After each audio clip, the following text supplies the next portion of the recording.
Hyper sensitivity, ठीक है। Hyper sensitivity क्या है? एक specific acquired Altered reactivity of body, ठीक है। मतलब बॉडी की क्या है, एक टाइप की रिएक्टिविटी है, ठीक है। मतलब स्पेसिफिक है और एक्वायर्ड है, ठीक है। टू है फॉरेन सब्सटेंस, मतलब कुछ भी फॉरेन सब्सटेंस जब बॉडी के अंदर एंटर करती है तो उससे उसके ऊपर जो बॉडी रिएक्ट करती है, ठीक है, ठीक है। ये चीज़ याद रखिए, एक तो स्पेसिफिक होती है, दूसरा एक्वायर्ड अल्टर्ड रिएक्टिविटी होती है, ठीक है। प्रोड्यूसिंग डेलेटेरियस इफेक्ट ऑन टिश्यूज़, ठीक है। टिश्यू पे क्या है, डेलेटेरियस इफेक्ट शो करती है, ठीक है। मतलब डिटरेटिंग, मतलब डिटरेटिंग क्या होता है, मतलब घटाने वाला, मतलब नुकसान करती है कुल मिला के। एंड रेंडरिंग द होस्ट, ठीक है। एक तो डिलीटरियस इफेक्ट शो करती है, दूसरा होस्ट को रेंडर करती है, मतलब होस्ट पे नुकसान करती है, कुल मिला के बात ये है, ठीक है। और abnormally sensitive to substances that are normally considered, ये क्या है, innocuous, and abnormally sensitive to substances that are normally considered, हाँ, मतलब इसका मतलब कुछ ऐसा है कि नॉर्मल, मतलब पता है क्या है, जैसे कोई जो सब्सटेंस नॉर्मल है, मतलब जो अपनी बॉडी के लिए नॉर्मल है, एक नॉर्मल इंसान के लिए, उसके अंदर एबनॉर्मल सेंसिटिविटी आ जाती है, मतलब बॉडी, मतलब उसके लिए बहुत ज़्यादा सेंसिटिव हो जाती है, एबनॉर्मली मतलब सेंसिटिविटी बढ़ जाती है कि बहुत ज़्यादा इफेक्ट शो करती है। तो जो नॉर्म इसका इनोकुस का मतलब ये यही है कि नॉर्मल कंसिडर्ड, नॉर्मल मतलब कि जो बॉडी के लिए नॉर्मल कंसिडर किया जाता है, ठीक है। उसके बाद आता है classification of hypersensitivity. Basically traditionally दो प्रकार की होती थी, ठीक है। एक तो time required for host to develop clinical sign के बेस पे, ठीक है, कि भाई कितना टाइम में होस्ट उसके अगेंस्ट में जो है वो क्लिनिकल साइंस डेवलप कर रहा है, ठीक है। इसमें एक तो होती थी इमीडिएट, ठीक है, जो एकदम से इमीडिएट हो जाए, एक होती थी डिलेड, ठीक है। इमीडिएट में हमारी बी सेल काम करती थी और एंटीबॉडी मीडिएटेड वो काम करती थी। एक तो बी सेल और एक क्या है, एंटीबॉडी मीडिएटेड, ठीक है। डिलेड में क्या हमारी टी सेल मीडिएटेड थी, क्या थी, टी सेल मीडिएटेड, ठीक है। So classification by Gell and Coombs, ठीक है। एक तो क्लासिफिकेशन किसके द्वारा, जेल के द्वारा और कॉम्ब्स के द्वारा, ठीक है। इसमें क्या आती है, टाइप 1 में क्या आता है, एनाफाइलेक्टिक, आईजीई, रिएजिन डिपेंडेंट, ठीक है, रिएजिन डिपेंडेंट, ठीक है। टाइप 2 में क्या आता है हमारा, cytotoxic, IgG and IgM dependent, ठीक है। टाइप 1 में क्या है, anaphylactic, IgE and reagin dependent. Type 2 में क्या आता है हमारा, साइटोटॉक्सिक, आईजीजी और आईजीएम डिपेंडेंट, ठीक है।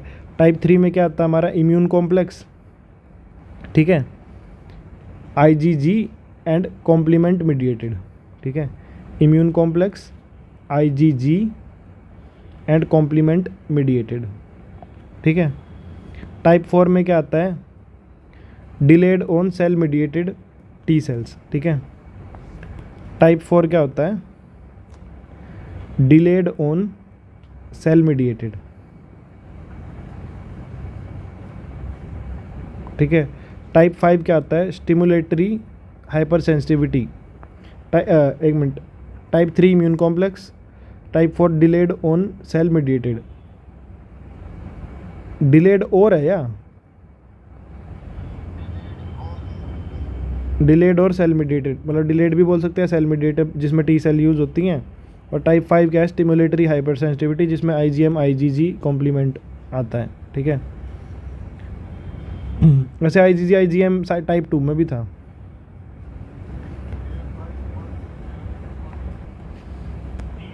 अभी टाइप 1 हाइपर सेंसिटिविटी, ठीक है। तो बेसिकली क्या है, एक इमीडिएट टाइप की हाइपर सेंसिटिविटी है, ठीक है, मतलब एकदम इमीडिएटली रिएक्ट करती है, ठीक है। ये क्या है, एक्यूट इन्फ्लेमेटरी रिएक्शंस हैं, ठीक है।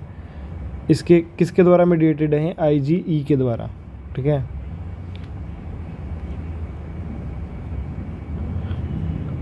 आईजीई बाउंड के द्वारा ये मीडिएटेड है, ठीक है। एक्यूट इन्फ्लेमेटरी रिएक्शन है, एक्यूट इन्फ्लेमेटरी रिएक्शन, ठीक है। IgE bound to mast cell and basophil cell, ठीक है। तो ये किसके द्वारा मेडिएटेड है? IgE के द्वारा मेडिएटेड है ये, ठीक है। और वो किसके साथ बाउंड है? मास्ट सेल के द्वारा और बेसोफिल के द्वारा, ठीक है। They occur when antigen bind to IgE, ठीक है। ये कब होते हैं? जब एंटीजन किससे बाइंड करता है? जब एंटीजन IgE से रिएक्ट करता है, ठीक है। ये कब होती हैं? जब एंटीजन किससे बाइंड करता है? IgE से, ठीक है। On surface of mast cell, ठीक है। मतलब सरफेस ऑफ मास्ट सेल पे जब एंटीजन IgE से बाइंड करता है तब ये होती है, ठीक है। समझा? मास्ट सेल के सरफेस पे जब एंटीजन किससे बाइंड करता है? IgE से, ठीक है। If an antigen bind to in such a way that it cross links to IgE on the mast cell then degranulation occurs, ठीक है। अगर कुछ ऐसा हो जाए, ठीक है, कि दो IgE, ठीक है, दो IgE क्रॉस लिंक कर ले आपस में, ठीक है, मास्ट सेल के सरफेस पे, तो तब क्या होता है? हमारा डीग्रेनुलेशन होता है, ठीक है। उसको क्या बोलते हैं? डीग्रेनुलेशन बोलते हैं। तो the granules release biochemically active substance, ठीक है। तो जो ग्रेन्यूल्स हैं, ठीक है, वो क्या रिलीज़ करते हैं? बायोलॉजिकली एक्टिव सब्सटेंसेस, जैसे जिसको क्या बोलते हैं हम? वैसो एक्टिव अमीन्स बोलते हैं, ठीक है। ग्रेन्यूल्स क्या रिलीज़ करते हैं? एक बायोलॉजिकली एक्टिव सब्सटेंस रिलीज़ करते हैं जिसको क्या बोलते हैं? वैसो एक्टिव अमीन्स बोलते हैं, ठीक है। दे अफेक्ट डिफरेंट ऑर्गन्स, ठीक है, अलग अलग ऑर्गन्स को अफेक्ट करते हैं, ठीक है, depending on species, route of entry, ठीक है, एंड रिजल्ट इन एनाफिलैक्सिस, ठीक है। तो इनका अलग अलग इफेक्ट है, अलग अलग ऑर्गन पे, स्पीसीज़ के ऊपर भी डिपेंड करता है, रूट ऑफ एंट्री पे भी डिपेंड करता है, एंटीजन की और रिजल्ट, ठीक है। तो जो नॉन पैरासाइट हैं वो क्या है? वो कैपेबल है प्रोड्यूसिंग टाइप 1 हाइपर सेंसिटिविटी, ठीक है।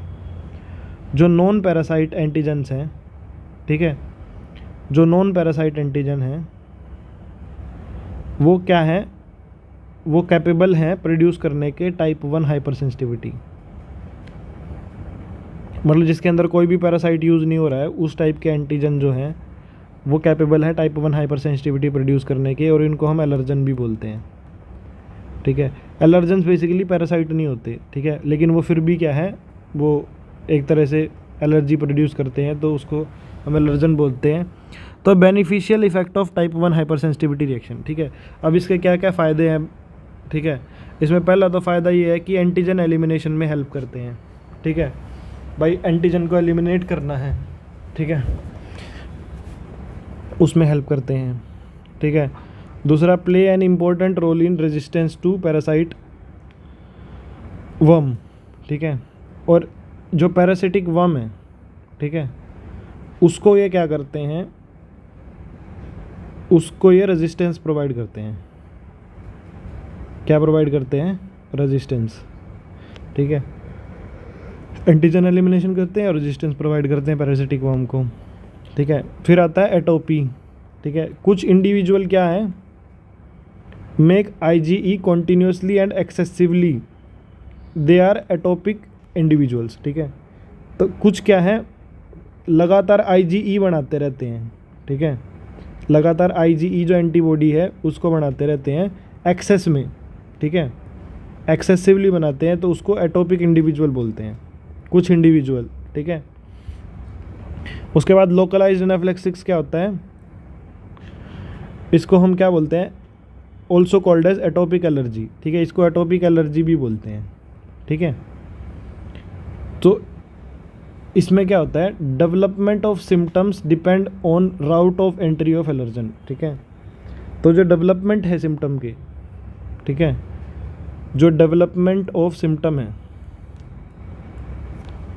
वो जो डेवलपमेंट ऑफ सिम्टम है वो किसके ऊपर डिपेंड करते हैं?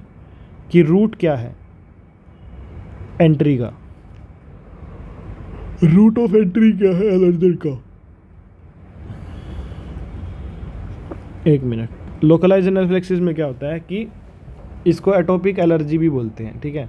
इसमें क्या है? जो सिम्टम्स हैं वो किसके ऊपर डिपेंड करते हैं? कि किस रूट से एलर्जन घुस रहा है, ठीक है, जिस रूट से एंटर करेगा उस हिसाब से उसके सिम्टम्स मिलेंगे हमें, ठीक है।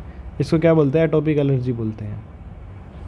फिर आता है सिस्टेमिक एनाफिलेक्सिस। सिस्टेमिक एनाफिलेक्सिस में क्या है, generalised response that occurs when an individual sensitised to allergen receives a subsequent exposure to it, ठीक है।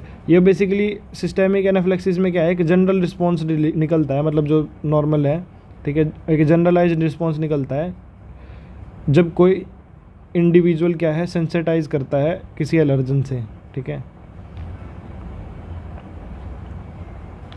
और फिर वो एक सब्सिक्वेंट एक्सपोजर रिसीव करता है, मतलब एक जनरलाइज्ड रिस्पॉन्स है, इसको सिस्टेमिक एनाफिलेक्सिस बोलते हैं।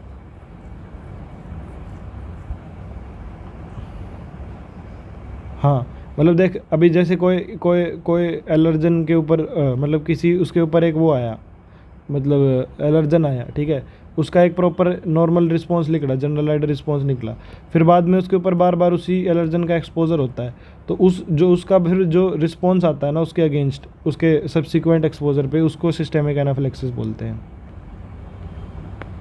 ठीक है। तो उसके बाद आता है type 2 hyper sensitivity. So type 2 hyper sensitivity क्या है, it is generally called antibody mediated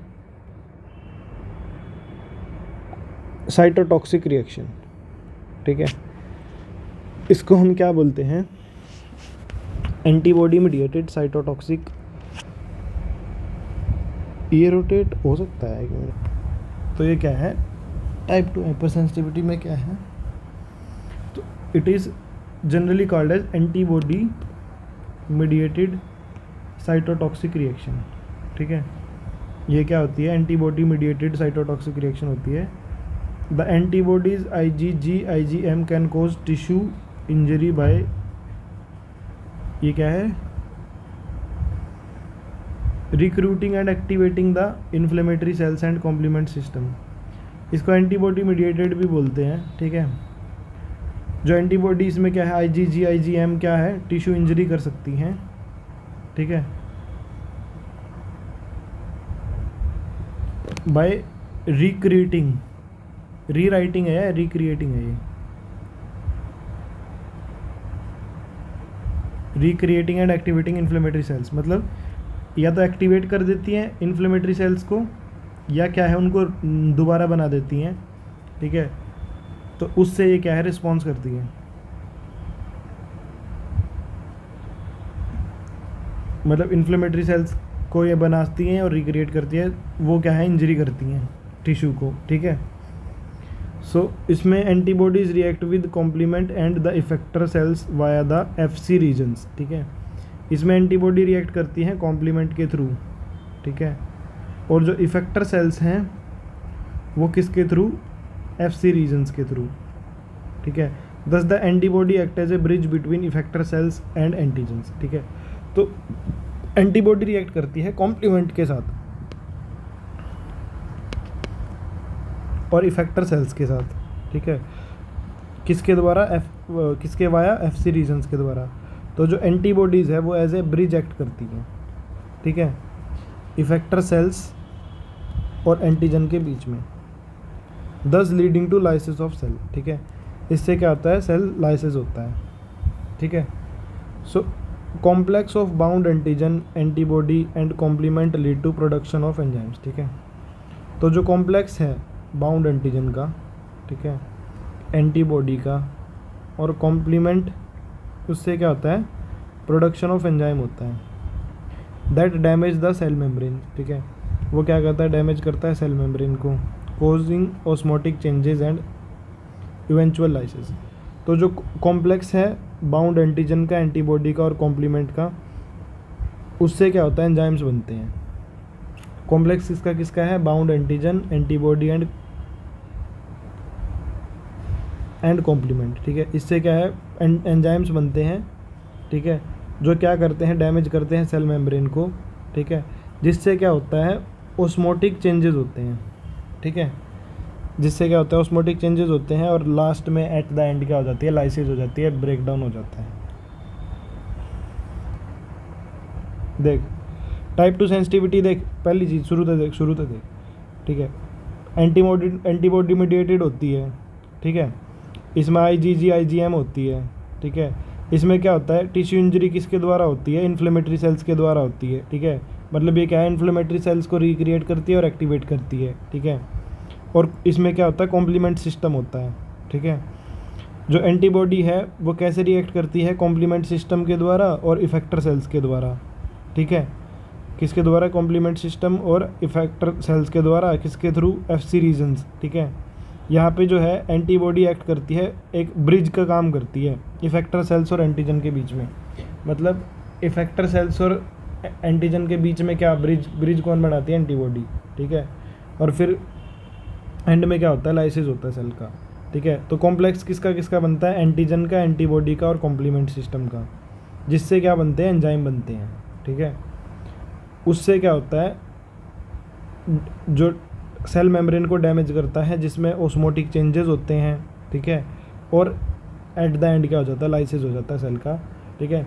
it can destroy cells by ADCC, ठीक है, antibody dependent cell mediated cytotoxicity, ठीक है। तो इसको क्या बोलते हैं, ADCC बोलते हैं, ठीक है। And also act as opsonin facilitating phagocytosis, ठीक है। इसको और क्या बोलते हैं, ओप्सोनिन फैसिलिटेटिंग फैगोसाइटोसिस, ठीक है। सो जो इसमें ब्लड ट्रांसफ्यूजन रिएक्शन है, ठीक है, और जो हीमोलिटिक डिसीज़ है न्यूबॉर्न की, एग्जाम्पल है इसमें ब्लड ट्रांसफ्यूजन रिएक्शन जो होती है, हीमोलिटिक डिसीज़ होती है न्यूबॉर्न की, ठीक है। ड्रग्स हो गए, इन्फेक्शियस डिसीज़ हो गई, ठीक है। Blood transfusion reaction, haemolytic disease of newborn, ठीक है। ड्रग्स हो गई, इन्फेक्शियस डिसीज़ हो गई, ठीक है, वो सब देख होगा नहीं। हाइपर सेंसिटिविटी 2, अब थर्ड है, फिर फोर्थ है और फिफ्थ है।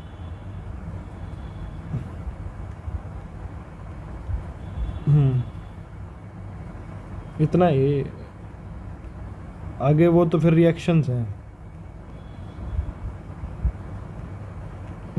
तो नेक्स्ट आता है type 3। So type 3 hyper sensitivity, ठीक है। सो ये क्या है, it is an antibody mediated hyper sensitivity, ठीक है। ये क्या है, एंटीबॉडी मीडिएटेड हाइपर सेंसिटिविटी है। ये भी एंटीबॉडी मीडिएटेड है, सेकंड वाली भी एंटीबॉडी मीडिएटेड थी, ठीक है। तो इसके अंदर क्या होता है, एक तो डिपोजिशन ऑफ एंटीजन होता है, ठीक है। एक होता है कॉम्प्लीमेंट एक्टिवेशन, एक होता है मास इन्फिल्ट्रेशन, ठीक है। 3 चीज़ें होती है इसमें। डिपोजिशन ऑफ एंटीजन में क्या होता है, एंटीबॉडी कॉम्प्लेक्स जो टिश्यू में है वो किसके ऊपर होते हैं, वस्कुलर एंडोथेलियल सरफेस के ऊपर। डिपोजिशन ऑफ एंटीजन में क्या होता है, जो एंटीबॉडी कॉम्प्लेक्स हैं, ठीक है, वो किसके ऊपर होते हैं, वस्कुलर एंडोथेलियल सरफेस के ऊपर, वस्कुलर एंडोथेलियल सरफेस के ऊपर, ठीक है। नेक्स्ट सेकंड में क्या होता है, कॉम्प्लीमेंट एक्टिवेशन होता है, ठीक है, कॉम्प्लीमेंट एक्टिवेट होता है, ठीक है। फिर आता है मैसिव इन्फिल्ट्रेशन होता है, बहुत ज़्यादा क्या होता है, इन्फिल्ट्रेशन होता है किसका, पॉलीमॉर्फ का, ठीक है। बहुत ज़्यादा मैसिव इन्फिल्ट्रेशन नहीं पता, खून से निकलते हैं ना, स्लाइड दिखाई थी सर ने जैसे, उसमें ऐसे डॉट डॉट डॉट डॉट होते हैं, रेड रेड, उसके इन्फिल्ट्रेशन होता है। मतलब ऐसे बहुत सारी ऐसे इन्फिल्ट्रेशन क्या होता है, डिफ्यूज़न, ठीक है, इन्फिल्ट्रेशन, डिफ्यूज़न एंड या फिर एक्यूमुलेशन किसी भी सब्सटेंस का, ठीक है, उसको क्या बोलते हैं, इन्फिल्ट्रेशन बोलते हैं, ठीक है। या तो वो नॉर्मल अमाउंट में हो, मतलब नॉर्मल अमाउंट में नहीं होना चाहिए, मतलब एक्सेस टू द नॉर्मल, मतलब कोई भी चीज़ एक्सेस अमाउंट में जब डिपॉजिट हो जाती है उसको इन्फिल्ट्रेशन बोलते हैं। तो मैसिव इन्फिल्ट्रेशन ऑफ पॉलीमॉर्फ का मतलब है कि ये बहुत सारी पॉलीमॉर्फ सेल्स जो हैं वो, मतलब पॉलीमॉर्फ मतलब अलग अलग मॉर्फोलॉजी की, ठीक है, वो सारी इकट्ठी हो जाएंगी, डिपॉजिट हो जाएंगी। फिर वहाँ से क्या होगा, वैसो एक्टिव अमीन्स रिलीज़ होंगे, ठीक है। और फिर क्या होगा, इन्फ्लेमेशन होगा और टिश्यू डिस्ट्रक्शन होगा। क्या होगा, इन्फ्लेमेशन होगा और टिश्यू डिस्ट्रक्शन होगा, ठीक है। तो देख टाइप 3 में वही है, एक तो एंटीबॉडी मीडिएटेड है, एक डिपोजिशन ऑफ एंटीजन होगा, ठीक है, किस पे होगा, वेस्कुलर एंडोथेलियल सरफेस पे होगा, ठीक है। फिर कॉम्प्लीमेंट एक्टिवेशन होगा, फिर एक मैसिव इन्फिल्ट्रेशन होगा पॉलीमॉर्फ का, मतलब बहुत सारी अलग अलग मॉर्फोलॉजी की जो सेल्स हैं वो मतलब एक जगह इकट्ठी हो जाएगी। 2 टाइप्स ऑफ रिएक्शन रिकॉग्नाइज होती हैं, ठीक है। इसमें 2 तरह की रिएक्शन होती है। पहली होती है आर्थस रिएक्शन, ठीक है, ठीक है। अगर एक एंटीजन इंजेक्ट किया जाए, ठीक है, simultaneously into an animal that already has a precipitating antibody, acute inflammation will develop at injection site, ठीक है। आर्थस रिएक्शन में क्या होता है, अगर एक एंटीजन इंजेक्ट किया जाए, ठीक है, ठीक है, सबक्यूटेशनियस मतलब सब कटअप में अगर एक इंजेक्शन लगाया जाए, ठीक है, एक एनिमल को, तो वहाँ पे क्या होता है, उसके अंदर ऑलरेडी क्या होती है, प्रेसिपिटेटिंग एंटीबॉडीज़ होती है जो प्रेसिपिटेट करती हैं, ठीक है। और क्या होता है, एक्यूट इन्फ्लेमेशन होता है, ठीक है। एक्यूट इन्फ्लेमेशन क्या करेगा, डेवलप करेगा एट इंजेक्शन साइट, ठीक है। एक्यूट इन्फ्लेमेशन क्या करेगा, डेवलप करेगा इंजेक्शन की साइट पे, ठीक है, within several hours called as Arthus reaction, ठीक है। सेवरल आवर्स के अंदर क्या करेगा वो, जिसको क्या बोलते हैं, आर्थस रिएक्शन बोलते हैं, ठीक है।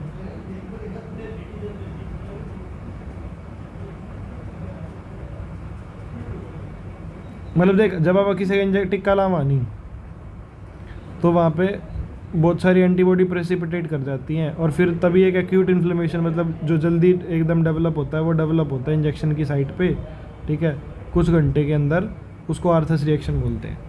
मतलब टिक्का लगाने पे जो इन्फ्लेमेशन होता है उसको बोलते हैं, ठीक है।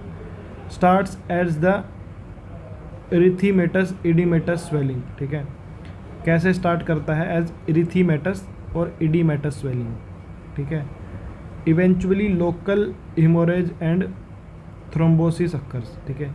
इवेंचुअली क्या है, लोकल हेमोरेज होता है और थ्रोम्बोसिस होता है। स्टार्टिंग में कैसे, इरिथमेटस और इडीमेटस स्वेलिंग की तरह ये दिखता है स्टार्ट में, जैसे अपने वो हो जाती है ना थोड़ी थोड़ी हल्की हल्की स्वेलिंग, जैसे मच्छर काटने के बाद होती है। फिर बाद में वहाँ पे लोकल हेमोरेज या फिर थ्रोम्बोसिस हो जाता है। If severe and in local tissue destruction, अगर इससे भी ज़्यादा सीवियर हो जाए तो फिर लोकल टिश्यू डिस्ट्रक्शन हो जाता है, ठीक है। तो इसमें जो एंटीजन इन्वॉल्व होते हैं वो दोनों तरह के होते हैं, प्रेसिपिटेटिंग भी होते हैं और कॉम्प्लीमेंट एक्टिवेटिंग भी होते हैं, ठीक है। जो एंटीजन इन्वॉल्व होते हैं वो 2 तरह के होते हैं, प्रेसिपिटेटिंग भी होते हैं और कॉम्प्लीमेंट एक्टिवेटिंग भी होते हैं, ठीक है। यूजुअली ऑफ आईजीजी क्लास, ठीक है। एंटीजन कैसे होते हैं, प्रेसिपिटेटिंग और कॉम्प्लीमेंट एक्टिवेटिंग, ठीक है, और आईजीजी क्लास के होते हैं।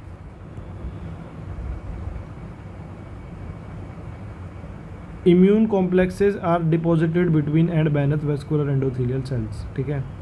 तो जो इम्यून कॉम्प्लेक्स है, ठीक है, वो डिपॉजिट करते हैं between and beneath vascular endothelial cells. Immune complexes क्या है, डिपॉजिट करते हैं बिटवीन एंड बेनेथ, मतलब वेस्कुलर एंडोथेलियल सेल्स के नीचे।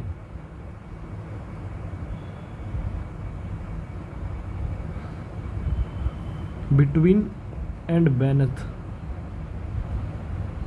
एग्जाम्पल इसमें क्या है, blue eye and hypersensitivity pneumonitis, ठीक है। ब्लू आई हो गया या हाइपर सेंसिटिविटी न्यूमोनाइटिस हो गया। जो इम्यून कॉम्प्लेक्सेस है वो डिपॉजिट करते हैं बिटवीन और वेस्कुलर एंडोथेलियल सेल्स के नीचे, या तो वेस्कुलर एंडोथेलियल सेल्स के बीच में या नीचे, जो इम्यून कॉम्प्लेक्सेस होते हैं, ठीक है। उसके बाद अगले पेज पे सीरम सिकनेस आ गया, ठीक है।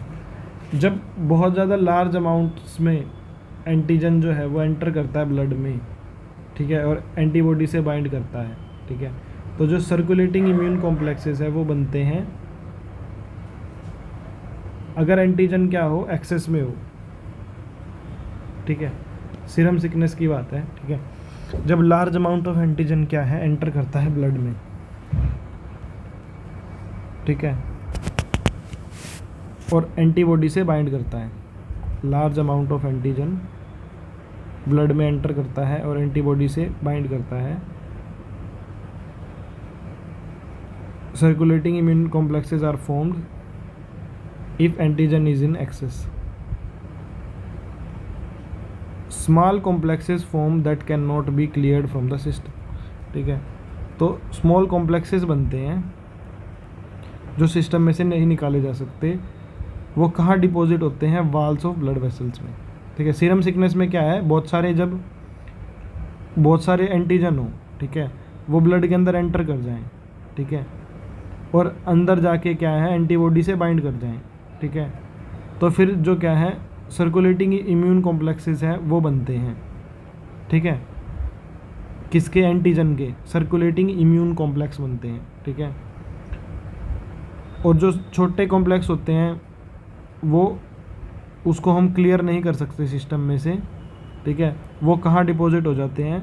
ब्लड वेसल्स के अंदर डिपॉजिट हो जाते हैं। ठीक है, तो जो मीडियम साइज़ के हैं वो आर्टरीज़ में, मतलब जो मीडियम साइज़ की आर्टरी होती है ना स्पेशल, उसमें डिपॉजिट हो जाते हैं। ठीक है, where there is a physiological outflow of blood like glomeruli choroid plexus and can cause tissue damaging. ठीक है, तो क्या होता है जब सीरम सिकनेस में, मतलब जब छोटे छोटे कॉम्प्लेक्स बन जाते हैं ना, तो वो फिर ब्लड वेसल से निकलते नहीं है, वो ब्लड वेसल में डिपॉजिट हो जाते हैं। ज़्यादातर वो मीडियम साइज़ की जो अपनी ये होती है ना आर्टरी, इसमें डिपॉजिट हो जाते हैं। और ये कहाँ कहाँ होती है? ये हमारे ग्लोमेरुलाई में होती है जैसे, ठीक है, कोरोइड प्लेक्सिस में होती है। जिस वजह से क्या होता है, जो ये जो टिश्यू है ना ग्लोमेरुलाई के या कोरोइड प्लेक्सिस के, ये टिश्यू वो हो जाते हैं, क्या बोलते हैं इसको, ये टिश्यू डैमेज हो जाते हैं। ठीक है, तो सिम्टम्स इसमें क्या है? Generalised vasculitis with erythema, oedema, neutropenia, lymph node enlargement etcetera. ठीक है, सिम्टम इसमें क्या है? जनरलाइज्ड वेस्कुलाइटिस होता है। ठीक है, जिसके अंदर क्या होता है? इरीथीमा, ठीक है, oedema, neutropenia, lymph node enlargement, sorry. ठीक है, ये सिम्टम होते हैं इसके, generalised vasculitis with erythema, oedema, neutropenia, lymph node enlargement. ठीक है, ये होगी टाइप 3 हाइपर सेंसिटिविटी।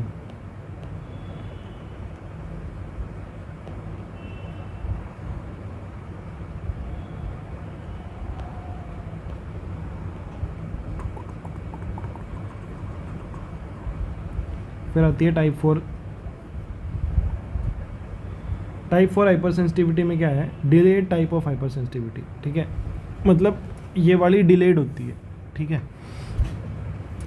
और इसको टाइप 4 भी बोलते हैं। ठीक है, किसकी रिजल्ट से होती है? इंटरेक्शन बिटवीन इंजेक्टेड एंटीजन्स, ठीक है, and antigen presenting sales and T cells. ठीक है, एक तो जो एंटीजन इंजेक्ट किए हैं, ठीक है, और जो क्या है एंटीजन प्रेजेंटिंग सेल्स हैं, एपीसी, ठीक है, और टी सेल्स।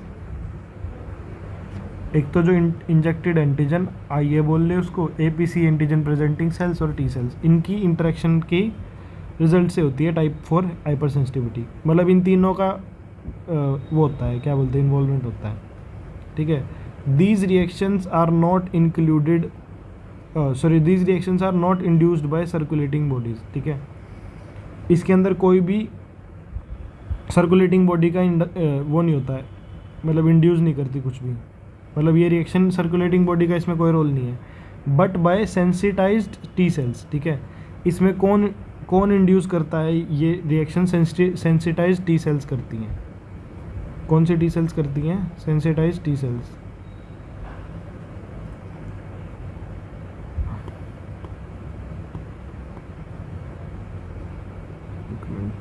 हाँ, which on contact with specific antigen release lymphokines and expert localized inflammatory effects। Hello,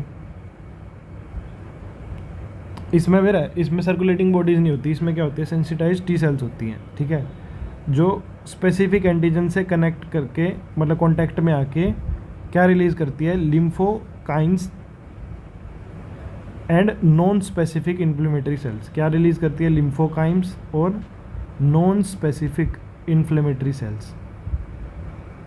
ठीक है, जो स्पेसिफिक एंटीजन के कॉन्टैक्ट में, मतलब जो सेंसिटाइज टी सेल है ना, सेंसिटाइज टी सेल वो किसके कॉन्टैक्ट में आएगी, स्पेसिफिक एंटीजन के।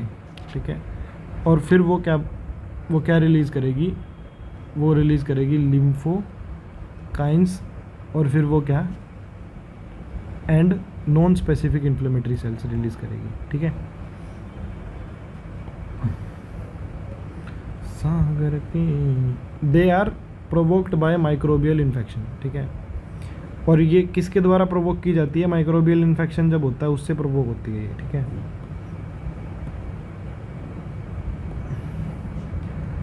On hapten like simple chemicals applied on skin.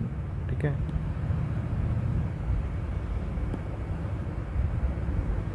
हेप्टन like simple chemical applied on skin. ठीक है, या तो देख माइक्रोबियल इन्फेक्शन हो गया उससे ये प्रोवोक होती है, उससे ये मतलब होती है। ठीक है, या फिर एक हेप्टन के जैसा कुछ भी सिंपल कंपाउंड केमिकल अगर हम स्किन के ऊपर लगा दें।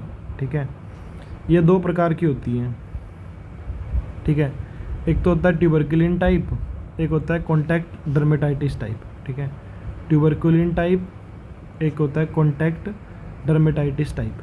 ठीक है, जो ट्यूबरकुलिन रिएक्शन होती है इसके अंदर जो है स्किन रिएक्शन ऑफ एनिमल्स। ठीक है, दो प्रकार की होती है, एक ट्यूबरकुलिन टाइप और कॉन्टैक्ट डर्मेटाइटिस टाइप। ठीक है, क्या क्या होती है, ट्यूबरकुलिन और कॉन्टैक्ट डर्मेटाइटिस। जो ट्यूबरकुलिन रिएक्शन होती है वो स्किन रिएक्शन होती है एनिमल की। ठीक है, result from intradermal injection of tuberculin. ठीक है, किसकी वजह से आती है ये, इंट्राडर्मल इंजेक्शन। ठीक है, मतलब डर्मिस के अंदर, अपन डर्मिस के अंदर जो इंजेक्शन लगाते हैं, ठीक है, ट्यूबरकुलिन का, उससे आती है ट्यूबरकुलिन रिएक्शन। फिर एलर्जिक कॉन्टैक्ट डर्मेटाइटिस में क्या होता है, due to exposure of skin to some chemicals insecticides. ठीक है, तो मतलब जब स्किन का एक्सपोजर हो किसी केमिकल से, ठीक है, या इंसेक्टिसाइड से, तो ये क्या आती है, एलर्जिक कॉन्टैक्ट डर्मेटाइटिस आती है। ठीक है, उसके बाद आता है टाइप 5 हाइपर सेंसिटिविटी। ठीक है, तो जो टाइप 5 हाइपर सेंसिटिविटी है ये रिएक्शन कब होती है, जब IgG एंटीबॉडी क्या होती है, directed toward cells surface antigens. ठीक है, जब रिएक्शंस क्या होती हैं, जब IgG एंटीबॉडीज़ टाइप 5 में क्या होती है, जब IgG antibodies cell surface antigen की तरफ क्या होती हैं, डायरेक्टेड होती हैं। ठीक है, और एक स्टिमुलेटिंग इफेक्ट शो करती हैं। ठीक है, टारगेट के ऊपर IgG antibody cell surface antigen की तरफ एक स्टिमुलेटिंग इफेक्ट शो करती है। तो instead of binding to cell surface, antibody recognise and bind to cell surface receptor. ठीक, सेल सरफेस पे बाइंड करने की बजाय, ठीक है, वो सेल सरफेस के रिसेप्टर पे बाइंड करती है। किस पे बाइंड करती है, रिसेप्टर पे। एंटीबॉडी किस पे, सेल सरफेस के ऊपर बाइंड करने के बजाय उसके सेल सरफेस के रिसेप्टर पे, या तो फिर उसको प्रिवेंट करती है, ठीक है, इंटेंडेड लिगेंड बाइंडिंग। ठीक है, तो जो लिगेंड बाइंडिंग होती है उसको प्रिवेंट करती है। ठीक है, वहाँ पे जो रिसेप्टर पे जो लिगेंड आने वाला था ना उसको इनहिबिट करती है। ठीक है, विद रिसेप्टर्स और mimics the effect of ligand. ठीक है, और क्या करती है, लिगेंड का इफेक्ट मिमिक करती है।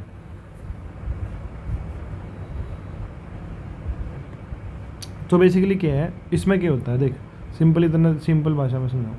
IgG एंटीबॉडी क्या होती है, जो सेल सरफेस एंटीजन है वहाँ पे बाइंड नहीं करती। ठीक है, उसके रिसेप्टर पे बाइंड करती है। ठीक है, और वहाँ पे जो लिगेंड आना होता है ना उसकी जगह खुद लिगेंड की तरह मिमिक करती हैं, उसकी तरह एक्ट करती हैं। ठीक है, और सेल के सिग्नल को इम्पेयर कर देती हैं। क्या कर देती हैं, सेल के सिग्नल को इम्पेयर कर देती हैं। इसके दो एग्जांपल हैं, नियोनेटल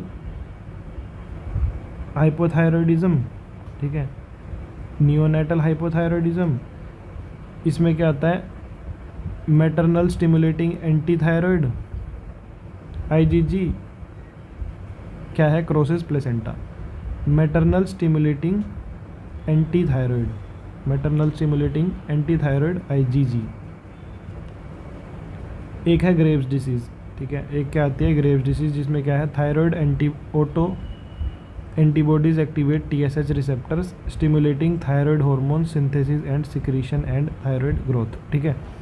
तो नियोनेटल हाइपोथायरॉयडिज्म में क्या है, जो मैटरनल स्टिमुलेट करती है एंटी थायराइड IgG को, ठीक है। नियोनेटल हाइपोथायरॉयडिज्म में क्या होता है, जो maternal stimulating anti thyroid IgG होती है वो क्रॉस कर जाती है प्लेसेंटा को, ठीक है। ग्रेव्स डिसीज़ में क्या होता है, जो थायराइड एंटीबॉडीज़ हैं वो एक्टिवेट करती हैं THS रिसेप्टर को, ठीक है, और थायराइड हार्मोन सिंथेसिस को क्या है, स्टिमुलेट करती हैं, और थायराइड की सिक्रीशन को और ग्रोथ को, ठीक है।